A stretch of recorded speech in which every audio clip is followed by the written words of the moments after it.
ওবাইদুল্লাহ বিন জিয়াদ যার বাপের ঠিক নাই, তিনি যারও সন্তান।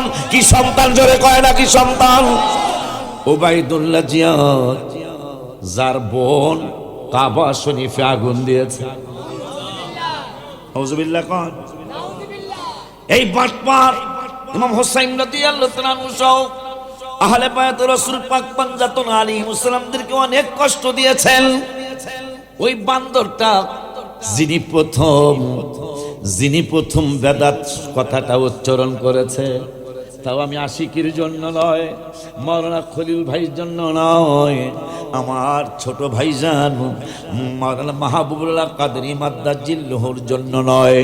যিনি প্রথম বেদাতি বলেছেন, যাকে প্রথম বেদাতি বলেছেন, তার নাম হলো মা ফাতেমাত জাহরা রাদিয়াল্লাহু তাআলা আনহার হাজবেন্ড, যার নাম যিনি হলো মাওলা আলী শেরে খোদা রাদিয়াল্লাহু তাআলা।